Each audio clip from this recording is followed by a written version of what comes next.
Close your eyes and imagine a library so old that dust itself speaks in whispers. The shelves slope with the weight of centuries.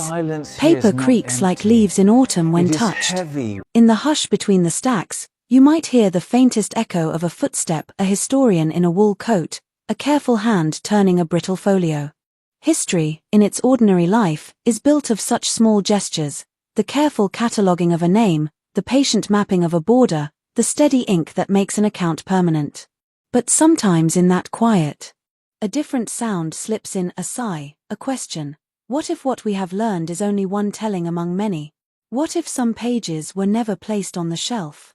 This story begins with that whisper, not as accusation but as curiosity. Imagine a child in a museum, pressing her small face to the glass at a relic labeled with a date and a place. The plaque tells a tidy story: who made this, when, and why, but the child senses something more, a missing moment, a pause where questions could be. Histories are constructed by people with hands that tremble and eyes that remember. They choose which facts to place in the light and which to tuck into drawers. That choice is not always malevolence. It is often the human instinct to order a chaotic world into a readable narrative. Yet where there is selection, there is also omission. And omission can, in the long wash of time, look very much like forgetting or, worse, like a cover-up. Cover-up is a heavy word, dramatic and accusing. Here, we speak of subtler things, the gentle erasure that comes from power and convenience. The victor's monument stands tall in a square, and the vanquished become a footnote in a traveler's guide. That is not necessarily a plot hatched in a dim room. Sometimes it is the practical result of who has the money to commission statues and who only has tears. Other times, there are intentional acts. Documents locked away, inconvenient papers misfiled, maps redrawn without the voices of those who lack to say. These are the slow arts of forgetting. They do not always march like armies, they seep like water under a door. But before we hand the word lie to history, let us taste it gently on the tongue. A lie implies intention and collaboration in falsehood. Often the truth is more layered. Misremembering, misunderstandings, and the natural human desire to simplify. Imagine the scribes of a medieval court, copying texts by candlelight. A marginal note might be misread and become part of the narrative, a phrase mistranslated and then taught for generations as fact. Over centuries, these small errors compound. A map of a coastline, drawn from a sailor's shaky recollection, could become the authoritative shape of a nation's story. A single error, repeated, becomes a tradition. There are also stories people tell themselves to survive. In times of crisis, communities need narratives that help them endure. Myths form like blankets across the cold. A people who suffered a catastrophe may tell a tale in which their loss is recast as noble sacrifice, or in which their suffering is the prelude to a destined revival. These stories are not lies in the malicious sense, they are the human heart's way of making sense of suffering. Yet when those comforting tales become the only narrative taught in schools and recited in ceremonies, they harden into versions of history that exclude alternate truths, the voices of the ordinary people, of the defeated, of the dissenters. And then there is discovery, a sudden wind that flips the pages of the past. Archaeology, new forensics, a sealed archive opened publicly, each is a moment when a hidden voice can re-enter the conversation. Imagine, for a moment, an excavation near a dusty hill where children once played. A team uncovers bones arranged not in a burial the town remembers, but in a pattern that suggests a ritual no one was taught about. Or a set of letters found in a diplomat's chest revealing a negotiation gone differently than the official record states. These discoveries act like miner's lamps, illuminating corners once left in shadow. They do not always upend the whole story. Often they enrich it, adding texture and humanity where there had been only a bare outline. In quiet rooms, historians gather these fragments and speak softly to each other, like gardeners tending a wild plot. They debate, cross-check, translate, and sometimes revise entire chapters of our shared account. Revision is not betrayal, it is the labor of honesty. The scientist who re-examines a fossil and reassigns a species is not destroying the past but refining it. Likewise, the scholar who unearths an inconvenient ledger and publishes it is not dismantling civilization, they are allowing truth to breathe. The slow public acceptance of nuance, the idea that history is not a single book but a library of voices, is the antidote to the fear that everything we know might be a lie. Now imagine a storyteller, a calm voice meant for the night, who tells you that what if is both a challenge and a lullaby. It is a challenge because it asks us to question authoritative narratives, to look deeper and ask who benefits from a particular telling. It is a lullaby because it invites a gentler posture, to consider without rage, to reflect without cynicism. Because the more we cultivate a humble curiosity, the less likely we are to fall for the easy seduction of grand conspiracies. Grand claims often require grand proof. More often, the art of history is in noticing the small contradictions, a footnote that doesn't add up, a portrait that smiles when the biography says otherwise, a merchant's diary that tells of everyday life unaffected by the grand proclamations of kings. That careful noticing also brings ethical responsibility. When a hidden truth surfaces that redresses an injustice, for example, the exposure of a long-ignored massacre or the recognition of a community's erased cultural heritage, the moral work is not finished by mere discovery. It asks of us to listen, to make space for repair, and to let the newly revealed voices be heard in the institutions that have the power to change. And when evidence shows that a once cherished narrative was incomplete or biased, revision is not betrayal but repair. The community that reweaves its story with humility becomes, in the long run, stronger and more compassionate. So, slip deeper into the hush of the story. Picture the museum, the archive, the village council, the university library, places where histories are made, told, or forgotten. See the hands that write and the hands that hold back. Not every omission is a crime, not every correction is a scandal. But there are moments when the line between narrative and agenda blurs, and the human cost of forgetting becomes visible in lives and landscapes. Our task, as listeners and dreamers in the night, is not to accuse without cause but to remain kindly vigilant. To be curious without cruelty. To welcome discovery with care. As the candle beside you gutturingly shifts and the page in your lap softens beneath your thumb, keep this gentle question with you. What stories have we loved so much that we stopped asking if they were whole? Let it nestle in your thoughts like a small stone at the bottom of a pond, causing concentric circles to radiate outward. In the chapters to come, we will follow those ripples into archives, into forgotten corners of cities, into the lives of people who kept secrets and those who dared to tell them. We will learn how history can be both a mirror and a mask, and how, when gently examined, it invites us not to mistrust the past, but to love it more honestly. Sleep, for now, in the soft knowledge that questions are not accusations but keys to deeper understanding. The world is a wide, layered place, and every discovery is an invitation to make more room at the table of memory. We will meet again in the next chapter, where the lamp is brighter and the clues more deliberate, where cover-ups begin as whispers and grow into decisions that shape whole generations. Rest, and let the whisper of pages soothe you into curiosity. The night stretches softly, and with it, the world unfolds like an old parchment, wide, cracked, and fragrant with time. Imagine a table illuminated by a single lantern. A cartographer sits there, pen poised, tracing coastlines he has never seen, guided only by rumor and the fading ink of those who came before. Every map begins as a promise, an attempt to capture the living earth in lines and symbols. But like all promises, it holds within it the possibility of error, omission, and imagination. And that, dear listener, is where history begins to blur.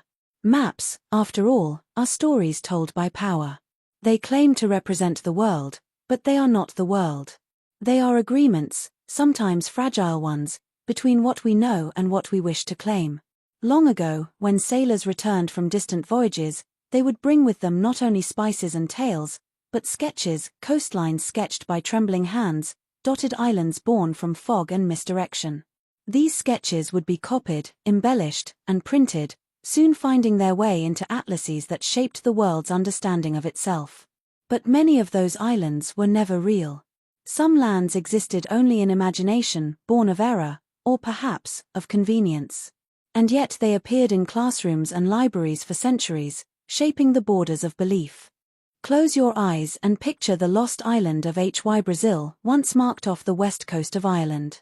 It appeared on maps for over 200 years, said to rise from the mist every 7 years before vanishing again. Sailors searched for it endlessly, kings issued charters claiming its discovery. But it was never found, because it never was.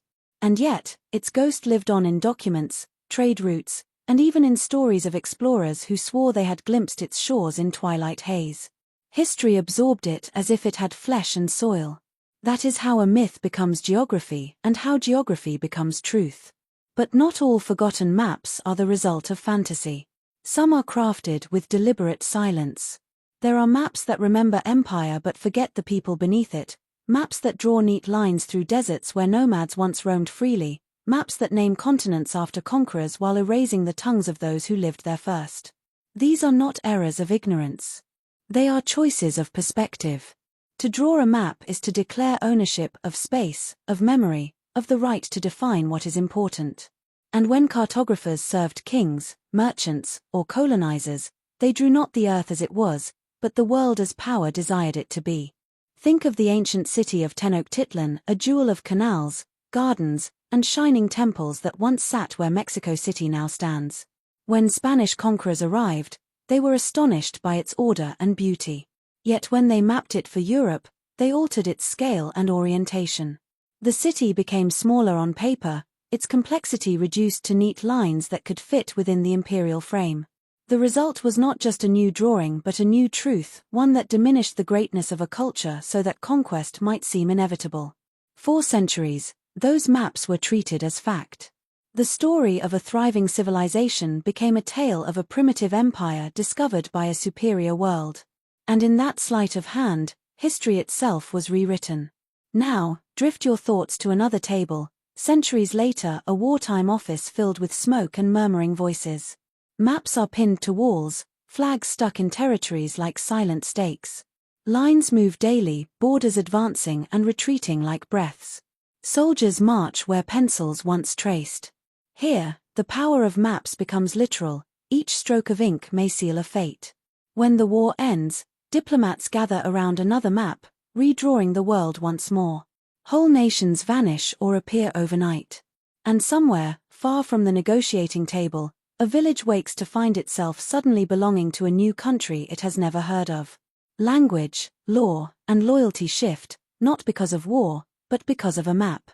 In such moments, history does not lie outright, it merely forgets. It forgets the farmers whose fields are cut in half by invisible lines, the traders whose routes are declared foreign, the children who grow up between borders and belong to neither side. The maps hang proudly in embassies and museums, symbols of order and peace. But for those who live on the margins of those lines, the world becomes smaller, stranger, and less their own. Yet not all maps deceive in malice. Some simply mirror the limits of human understanding. In ancient China, early cartographers drew the world centered on their emperor's capital, surrounded by lands that grew hazier with distance. In medieval Europe, maps placed Jerusalem at the heart of creation, the world radiating outward like petals around a divine core. Each culture believed its map to be truth, not realizing that every perspective is both a window and a wall. The universe we chart is shaped by where we stand. And now, let us turn to the quiet revolution of rediscovery. In recent years, satellites and digital mapping have uncovered what older maps concealed: forgotten cities beneath jungles, trade routes buried under desert sands, and riverbeds that once connected civilizations long before written history. Technology, it seems, is giving us new eyes, but even now, bias lingers. Algorithms may still prioritize modern borders and political definitions, just as royal surveyors once did. The map remains a mirror of intention. The question, then, is not whether the map lies, but whose truth it tells. In one dusty archive in Lisbon, a historian once found a small sketch folded into a 16th-century logbook, a crude drawing of a coast marked only terra incognita. Beneath it, a faint line of text read, "The people here live beyond our understanding." That note, in its humility, might be the most honest map ever drawn. It admits uncertainty. It honors mystery. And perhaps that is what history, too, should learn to do, to hold space for what it does not yet know. As you drift toward sleep, imagine the vast ocean of time and memory, stretching endlessly in all directions. Beneath its surface, islands glimmer faintly, some real, some imagined, all connected by invisible currents of curiosity. The map-makers of old may have drawn monsters in the margins where their knowledge ended, warning sailors, "Here be dragons." But perhaps those dragons were simply metaphors for the unknown, the places yet unlearned, the truths yet unspoken. The dragons were not dangers, they were invitations. So when you wake tomorrow and look at a map on a screen, in a book, or in your mind, remember this gentle truth: no map is final, and no story complete. The world shifts, as do the ways we describe it. Our task, as keepers of memory, is to continue drawing not with arrogance, but with awe. For every forgotten coastline and every erased border still whispers a name that deserves to be heard again. Rest now, traveler of time. The next chapter will take us beyond maps into the palaces of kings, the scrolls of priests, and the archives where truth and power have long shared a complicated sleep. In the hush of an old monastery library, time does not pass, it lingers. Dust drifts like soft snow over ancient tables. Candles burn low, their flames steady against the breath of centuries. Somewhere in that dim light, a monk bends over a parchment, his quill moving with slow devotion. Outside, the world shifts with kings and wars, but here, beneath the weight of silence, the past is being preserved or rewritten. The chronicles born in such places are more than records, they are bridges between memory and power. They hold within their lines both truth and obedience, both faith and fear. And in their careful calligraphy, history takes shape and sometimes hides itself. The earliest historians were not neutral observers, they were servants of gods and rulers. Their ink was a tool of faith, their parchment an offering. The chronicles they wrote were often acts of loyalty, not deceit, but duty. When a scribe wrote that a king was chosen by heaven, he did not imagine he was lying, he was protecting order in a fragile world. To question a ruler's divine right was to question the sun's rising. And so, history was written as harmony, even when the melody of truth was more discordant. Empires grew upon such chronicles, gilded with certainty and sanctified by repetition. Over time, those words hardened into fact. Yet beneath those official pages, quieter texts lived in shadow. Letters between scholars, journals of travelers, and the secret notes of priests sometimes told a different tale. Many were hidden away, sealed in boxes, buried beneath floorboards, or disguised as prayers. Some were never meant to be read at all, confessions whispered to posterity. One such letter, found centuries later in a Florentine archive, told of a monk who altered royal birth records to legitimize a young prince's claim to the throne. "Forgive me," he wrote in Latin, "for I have made truth obedient to peace." His confession was not defiance but sorrow. He believed the falsification would prevent a civil war. History, for him, was a tool of mercy and thus, another form of faith. But faith and fear often share the same inkpot. In medieval courts, chroniclers were expected to glorify their patrons. To omit a victory or exaggerate a triumph was not manipulation but loyalty. Yet with each flourish of exaggeration, the distance between fact and story widened. When later generations read these chronicles, they mistook reverence for reality. Myths hardened into events, miracles became milestones. The result was not a grand conspiracy but a gradual drift, the slow current of bias carrying truth downstream, until it settled far from its source.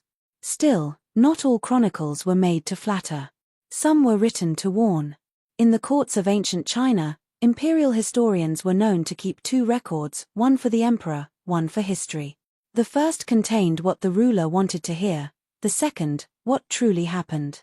The secret version was often hidden until long after the ruler's death. It was a quiet rebellion in ink, a way for truth to survive tyranny. These hidden chronicles remind us that even within systems built to silence, there are those who resist with quills instead of swords. Now, close your eyes and imagine the scent of old paper, warm, faintly sweet, tinged with candle smoke.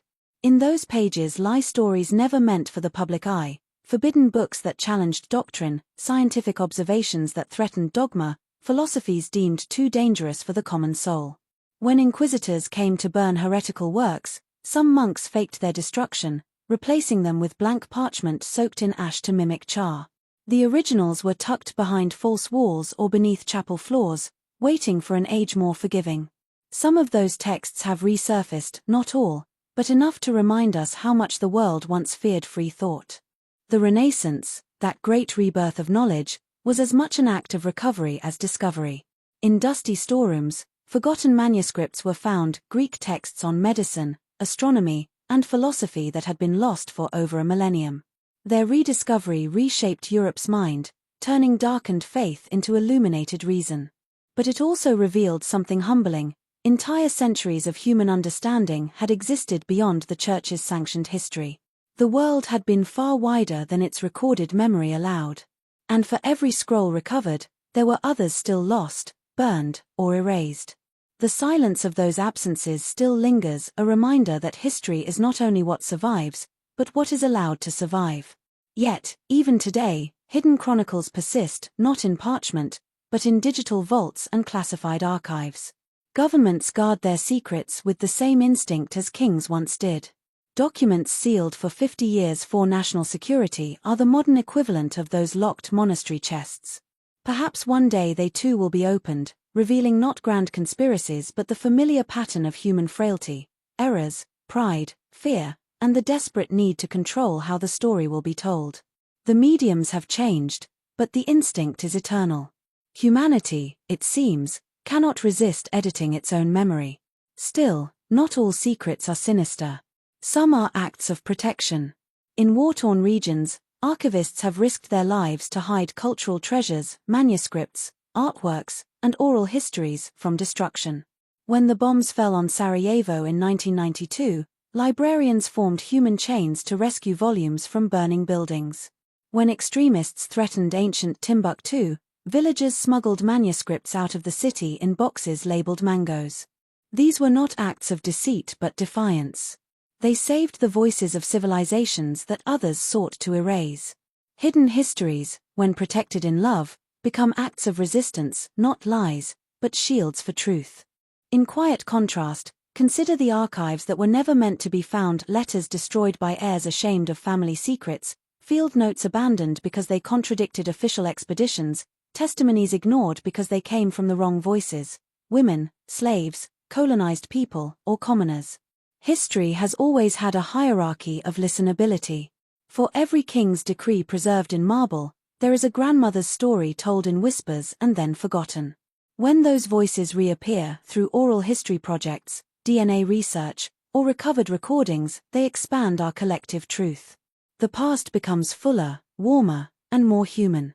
So, as the night deepens and you listen to the soft turn of imaginary pages, remember that the story of history is also the story of forgetting. The hidden chronicles are not only about censorship but about silence, the silence we inherit and the silence we choose to break. To study them is not to accuse the past but to understand it. Every age edits its memory, every generation decides what to carry forward and what to let fade. The wisest among us are those who understand that every record, whether carved in stone or stored in a cloud, is both a revelation and a veil. Now, breathe. Let your mind drift through a corridor of shelves that stretch endlessly into the dark. Each book glows faintly, as if lit from within by the memory of the hands that made it. Some spines are gilded, others cracked, but each holds a fragment of who we were and who we are still becoming.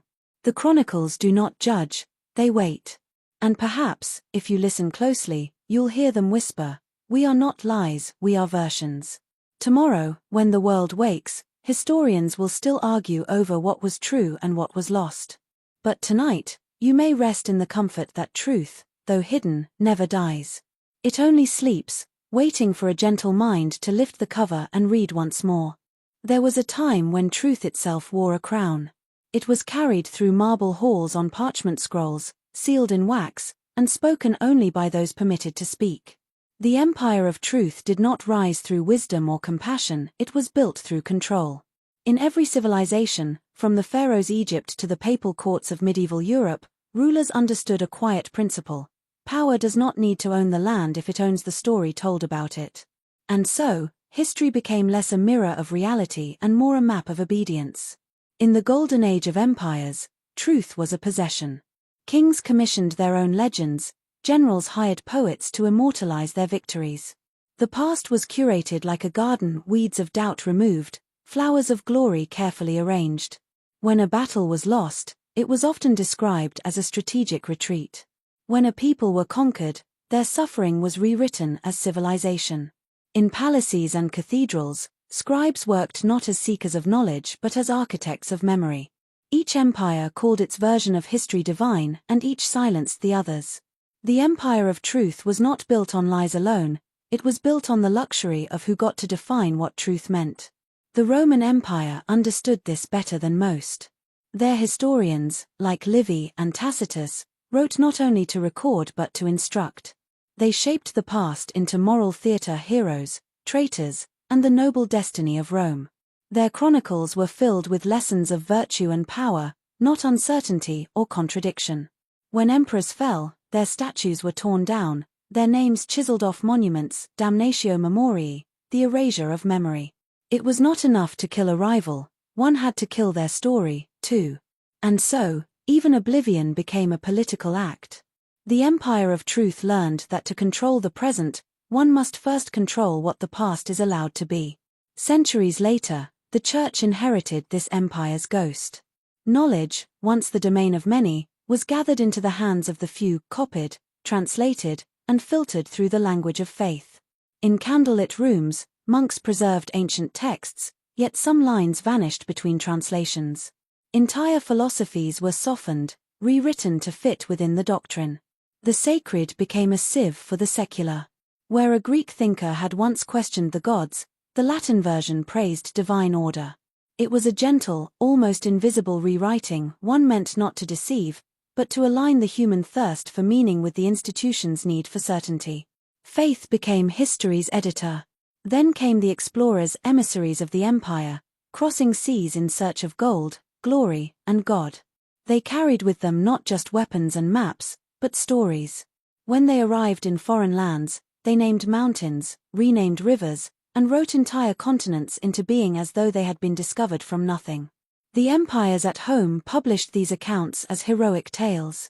They spoke of new worlds, not realizing they were extinguishing old ones. Indigenous histories, unwritten but deeply remembered, were dismissed as myth. The Empire of Truth demanded written proof and then used writing as the weapon of exclusion. What was not inscribed was not believed. What was not believed was erased. Every ruler, every empire, every nation has at some point declared its own version of the truth absolute. We are the light, they say, and all before us was darkness. Yet light, when too bright, blinds.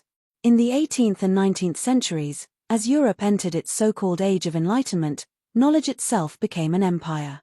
Scholars, scientists, and philosophers sought to order the world through reason. But even reason carries its shadows. The great encyclopedias of that era categorized not only facts but people, defining races, assigning hierarchies, and justifying conquest under the banner of civilization. It was truth wearing a new crown, a crown of logic instead of faith, but a crown nonetheless. The Empire of Truth thrives on belief, not in gods or kings, but in the comfort of certainty. Humans crave narratives that make sense, even if they are not fully true. A clean story is easier to worship than a complicated one. And so, institutions, political, religious, academic, offer the same bargain across centuries. Trust us, and we will give you the truth. But every bargain hides a price. The more we rely on one voice to define the past, the quieter all other voices become. Truth, like empire, grows vast but fragile. The higher it rises, the more it fears the wind of doubt. Still, resistance always survives, often in the margins. During the Inquisition, heretical texts were copied by night and passed hand to hand. During colonial rule, enslaved and indigenous people sang their histories in code, hiding truths in rhythm and myth.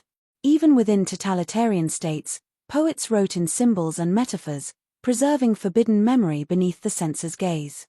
These were not revolts with weapons but with words, rebellions of remembrance. Each whispered song, each hidden diary was an act of quiet revolution against the Empire of Truth. Today, our empires no longer wear robes or crowns. They wear logos and servers. Information flows freely, yet confusion reigns. The modern world has traded censorship for saturation, not silence, but noise. Algorithms decide which truths we see, which histories resurface, and which fade beneath trending distractions. The empire of truth has become decentralized, but no less controlling. The question is no longer who writes history, but who programs it. And as before, those who hold the pen or the code shape not only memory, but meaning itself. Yet in this chaos, there is hope. Because for the first time, history's ownership is contested not by kings, but by everyone. Digitized archives, oral history projects, and forgotten voices are emerging from the shadows. Ancient languages are being decoded, indigenous calendars are being restored. The empire of truth is cracking, not collapsing, but transforming. The world is learning that there is no single truth of the past, only a constellation of truths seen from different eyes. And in that realization, humanity rediscovers humility. So let us end this step with a vision, a soft, glowing library without walls. Shelves made of light, filled with memories from every culture, every faith, every forgotten voice. There, a Babylonian scribe's tablet rests beside an Amazonian shaman's chant, a medieval nun's journal beside an African griot's song. None claims supremacy, all exist together, breathing in quiet harmony. This is the dream beyond the empire, not the destruction of truth, but its liberation. As you drift toward sleep, remember this: power can command words, but never meaning. Meaning belongs to those who seek, who question, who refuse to let history harden into dogma. The empire of truth may still stand, but its gates are open, and through them, we walk gently, carrying candles instead of swords. Beneath the surface of our modern world, under layers of stone and sand, sleeps another world entirely, a world built by hands that no longer exist, guided by minds whose dreams we can only imagine. These are the lost civilizations, the quiet ghosts of humanity's earliest brilliance. They do not scream to be remembered, they hum softly through the ruins, whispering that the story of mankind is far older, deeper, and stranger than the pages we have read. Every shovel that touches ancient earth uncovers not only relics but doubts about who we are and how far back our footsteps truly go. The sands of Egypt were once the guardians of one such whisper. Long before the first pyramid pierced the sky, older stones lay beneath eroded monuments and carvings that hinted at forgotten builders. Some researchers claimed that water, not wind, shaped the Sphinx's body, meaning it could be thousands of years older than accepted history allows. The desert had become a library, its pages sealed by time. And perhaps that was no accident. Dynasties rewrote dynasties. Each pharaoh proclaimed himself the sun reborn, erasing the light of those before. What we call ancient Egypt may itself have been a copy of something older, a civilization swallowed twice by sand. Travel east, and the stones rise again in the valleys of India.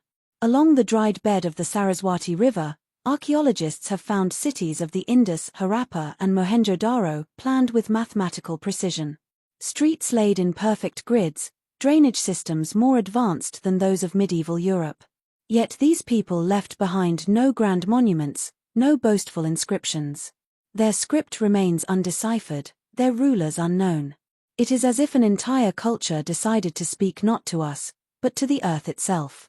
Then, one day, they vanished, perhaps to drought, perhaps to war, perhaps to a silence we cannot name. The empire of truth, as we saw before, favors those who shout. The Indus whispered, and so history forgot. Across the ocean, another enigma rose from jungle mist, the Maya. For centuries, their temples slept beneath roots and vines until explorers rediscovered them, calling them lost. But were they ever truly gone? The descendants of the Maya still live, still speak the language of their ancestors, still count time in cycles more complex than our calendars. It was the Western gaze that declared them vanished, for to the conqueror, survival without submission looks like disappearance. The myth of lost civilizations often hides a quieter truth, that they were not lost, but erased from the story by those who wished to be its only authors. Then there are ruins that defy even legend.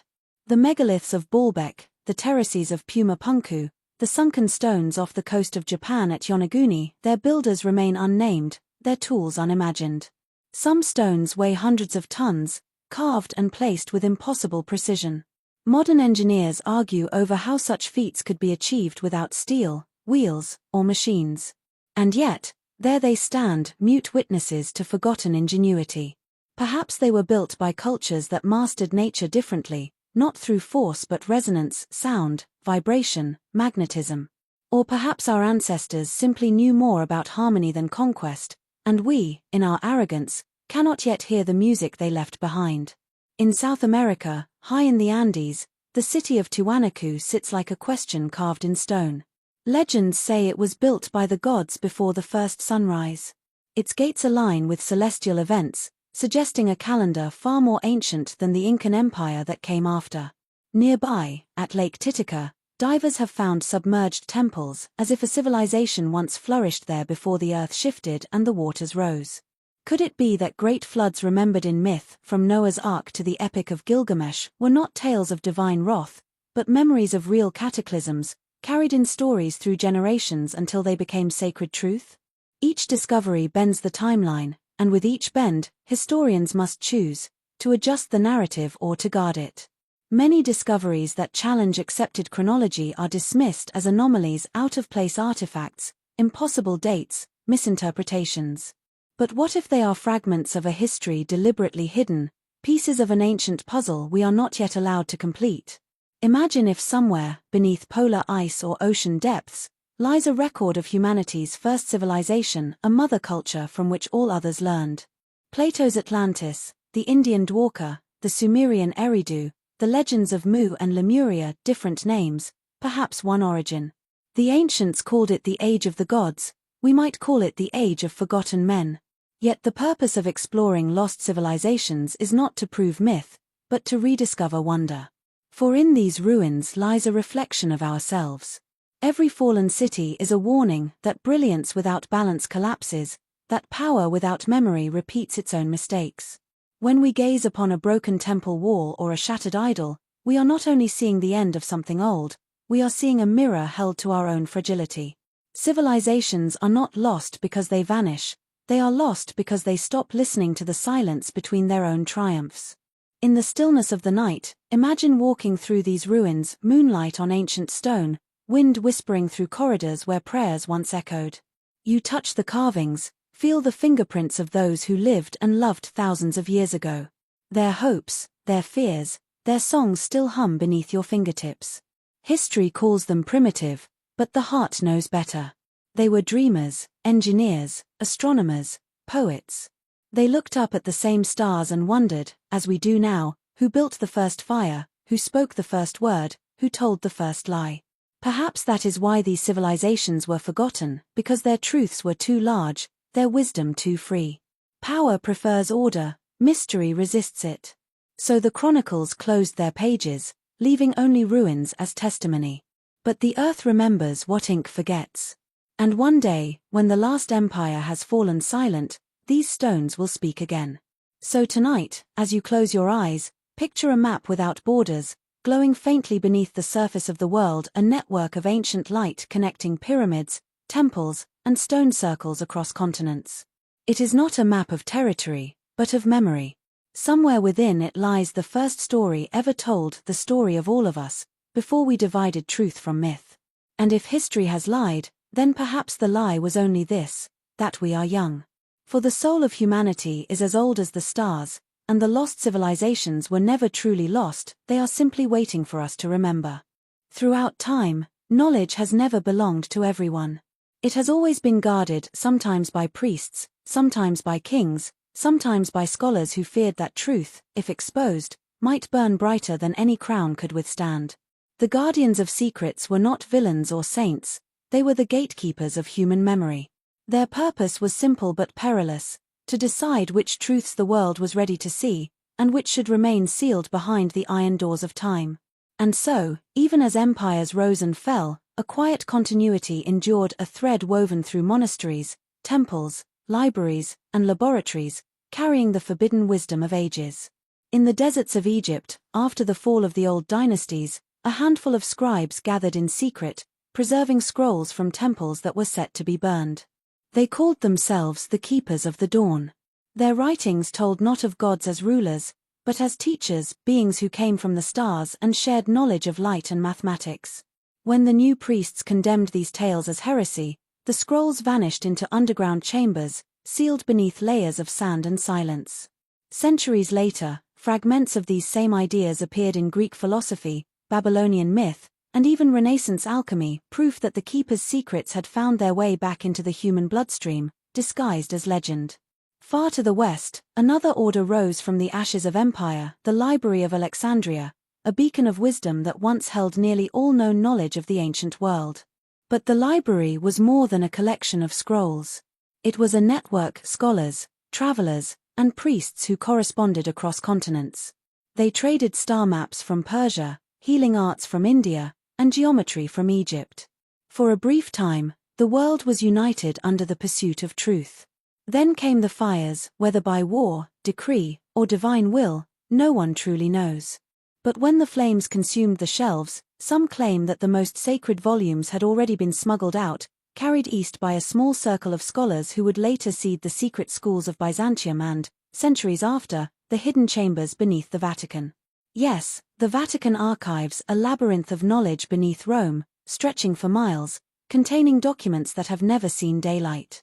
Popes and cardinals once believed that divine truth must be protected from human corruption, or perhaps, that power must be protected from divine truth. Locked within those vaults are maps of lands drawn centuries before their discovery, records of celestial events unexplainable by early astronomy, and letters between popes and emperors discussing relics that defied natural law. The guardians changed their robes and languages over the centuries, but the oath remained the same: to keep the world orderly, truth must sometimes sleep. Then came the Middle Ages, when secret knowledge went underground, literally. The Templars, known for their courage in battle, were also seekers of forbidden knowledge.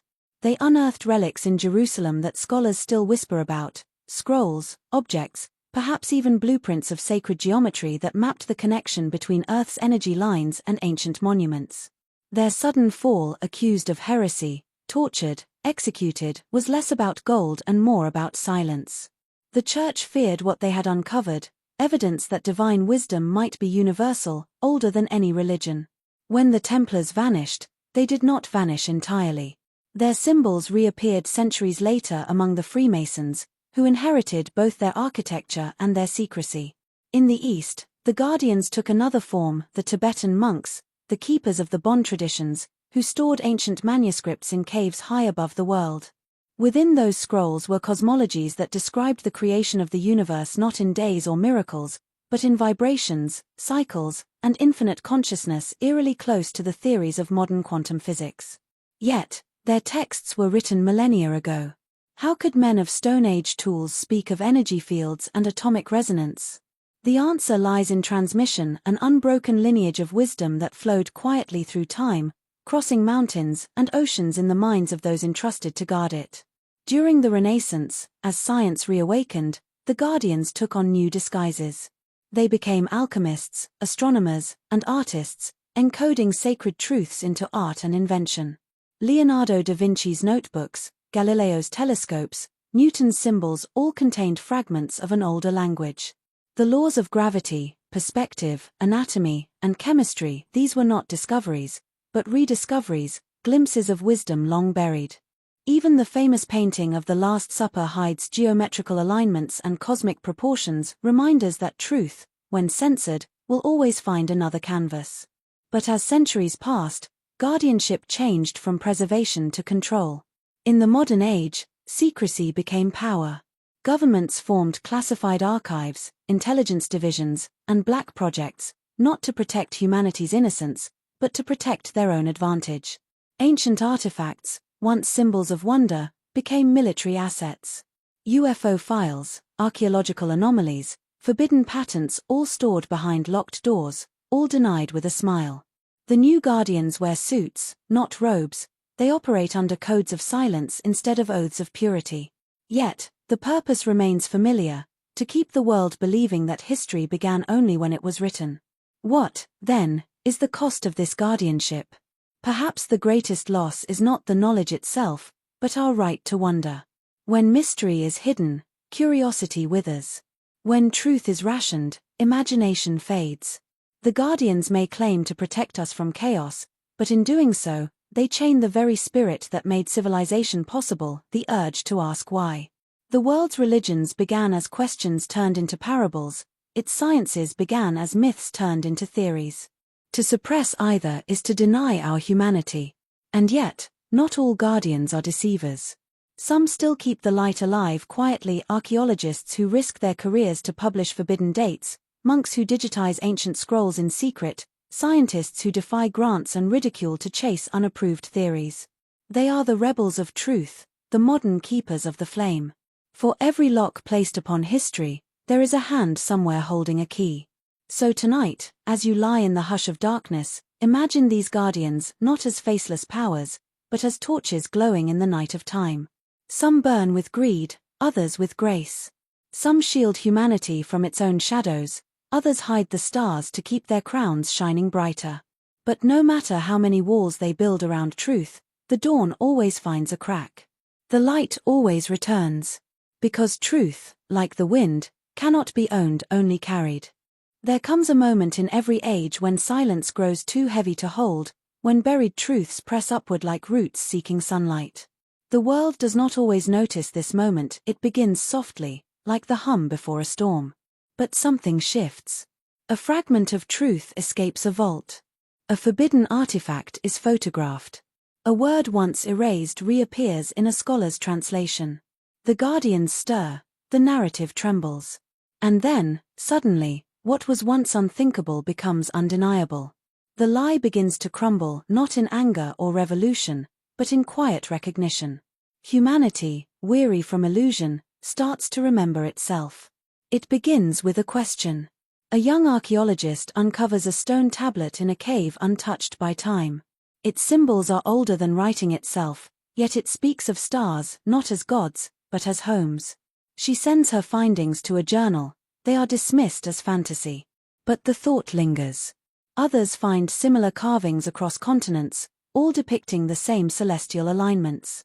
How could civilizations separated by oceans draw the same skies? The pattern repeats, coincidences too consistent to ignore. And though the institutions deny it, the truth moves freely now, carried by voices online, by dreamers, by the restless curiosity that has always been humanity's oldest fire. The awakening is not a single event, but a gathering of light. Historians who once mocked forbidden theories begin to notice connections between myths and geology, between scripture and science. The floods described in sacred texts align perfectly with Ice Age sea level charts. Ancient walls once thought symbolic match real coastlines now submerged beneath the oceans. What was dismissed as allegory becomes archaeology. Slowly, the past reassembles itself, revealing a tapestry that stretches far beyond the timeline we were taught, one in which lost civilizations, celestial teachers, and cycles of destruction all coexist not as legend, but as memory. Meanwhile, people begin to feel something stir inside themselves. It is not knowledge, exactly, it is remembrance. As if their souls recognize the rhythm of an older truth, long buried beneath routine and disbelief. Dreams grow vivid, intuitions sharpen. Artists paint scenes of ancient skies they've never studied. Musicians compose melodies that echo forgotten chants. Children speak of stars with strange familiarity. The awakening, it seems, is not only in books or ruins, it is in the human spirit, relearning the sound of its own origins. Yet awakening is rarely peaceful. As new truths rise, old systems tremble. The powers that built their thrones on certainty feel the ground shifting beneath them. They release distractions, denials, and debates, smoke to confuse the seekers. But something in the collective heart has already changed. The guardians who once controlled knowledge now face a world of open eyes. The internet, though imperfect, becomes a new kind of library of Alexandria, unburnable, interconnected, alive. Whispers of ancient technologies, star maps, and hidden histories ripple through the web. Some stories are false, some exaggerated, but beneath the noise, the pulse of truth grows louder. Humanity is remembering what it was never meant to forget. As the illusion fractures, something else becomes clear. History was never a single line, but a spiral, a pattern of rise and fall, ignorance and illumination. Every civilization that thought itself eternal eventually met the same horizon. But perhaps the point was never to preserve the past perfectly, it was to learn, to evolve, to integrate the forgotten wisdom each time the spiral turns. Maybe this is why truth hides, not to punish us, but to invite us to rediscover it anew, each age with fresh eyes. The lie, then, is not merely deceit, it is the veil that forces us to seek. In this realization, fear fades. Humanity begins to forgive itself for not knowing, for believing the stories written by conquerors. People start to listen differently to the earth, to each other, to the silence between words. Ancient temples once seen as relics become resonant spaces again, vibrating with sound and meditation. Science opens its borders to philosophy, spirituality embraces data. A new synthesis emerges, knowledge and wisdom reunited after millennia of exile. The old separation between myth and fact dissolves like dawn mist, and truth, at last, stands unguarded. But the most profound awakening is personal. Alone in the quiet of night, one might feel the universe breathing not as something distant, but as something within.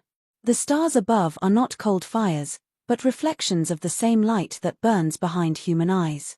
The ancients who built pyramids, carved monoliths, and charted the heavens were not strangers, they were us, in another dream. Every generation is both the guardian and the seeker of truth. The lie was never total, it was only the forgetting. And so, the final revelation is gentle. History may have been rewritten, but the truth was never destroyed. It lived in stories, in symbols, in art, in the yearning for something more. It lives still in the wonder of a child, in the scientist who questions accepted facts, in the poet who dares to imagine eternity. The awakening is not a rebellion, it is a remembering. A return to the harmony we lost when we began measuring the world instead of feeling it. Tonight, as you drift toward sleep, imagine standing on the edge of time. Before you stretches every civilization that ever was: Atlantis rising from silver waves, the pyramids gleaming under twin moons, temples humming with sacred geometry, libraries glowing with eternal light. You realize that history was never linear, it is a living heartbeat. The past, present, and future all exist in this single breath. You are not outside of history, you are its continuation, its voice, its witness. And as the last veil lifts, the stars whisper not of gods or kings, but of possibility. They say, you were never meant to be told the truth, you were meant to find it.